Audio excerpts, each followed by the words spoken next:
బీజేపీలోకి I mean రంగంలోకి దింపారు కౌన్సిలర్ గెలిపించడానికి. ఎందుకంటే అంత చిన్న అమ్మాయిని పాలిటిక్స్ లో తీసుకురావాలన్న ఆలోచన ఎందుకు వచ్చింది మీకు? ఇప్పుడు ఎంత పెద్ద ఆయనతో పోల్చావు, దేవుడు లాంటి వ్యక్తిని పోల్చావు. జీవితం ఎప్పుడు అదృష్టం అంతే అంటారా? మీరు కమెంట్స్ అవుతారో లేదో మీరు ఇచ్చే ఇంటర్వ్యూస్. అంటే ఆమె రాణి రుద్రమ, మహిళా జాతి మర్చిపోయిన పౌరుషం. ఎందుకంటే ఎవరో కాదు, తనకు చాలా ఇంట్రెస్ట్ ఉందా పాలిటిక్స్ లో? ఎవరు ప్రచారం చేస్తున్నారు చూడండి, ముస్లిమ్స్ మహిళలు, మొత్తం ముస్లిం మహిళలే.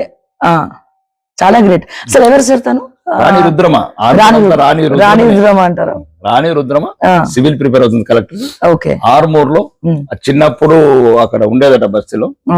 వాడు అప్పుడు మాజీ శాసనసభ్యుడు నల్లగా ఉంటాడు కదా కొద్దిగా, వాడు అవతారం అంటే దాన్ని తప్పట్లేము. కానీ వాడు ఆ రకంగా కార్లలో పోతుంటే భయంకరంగా భయపడుతుంటే అట్లా మాజీ శాసనసభ్యుడు వాడు అనుచరులు పోతుంటే రోజు ఆ ఇంటి ముందు నుంచి వాళ్ళ అమ్మని బూచోడ దాగిపెట్టాడు పాపం.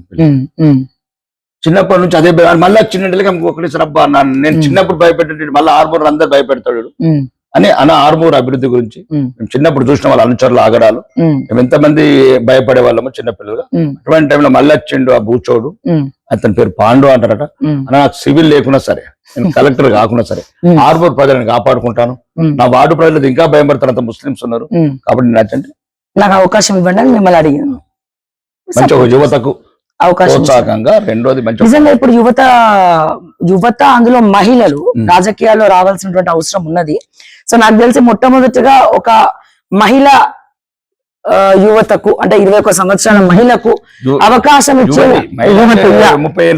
అవును మహిళ యువతికి మీరు అవకాశం ఇచ్చిన ఫస్ట్ పేరు మీకే వస్తుంది అనుకుంటా నాకు తెలిసి. తెలంగాణ రాష్ట్రంలో తెలంగాణ రాష్ట్రం ఆడబిడ్డలకి ఇచ్చుకుంటారు. నేను నా హిందూ బిడ్డకి ఇచ్చిన, అందరు వాళ్ళ బిడ్డలకి అందరు నిజంగానే బిడ్డ అనుకుంటున్నారు అందరు బయట. రాకేష్ రెడ్డి బిడ్డకి ఇచ్చిండేమో, నాకు ఎవరైనా సరే నా ప్రజలే నా బిడ్డలు కాబట్టి నేను ఇచ్చాను.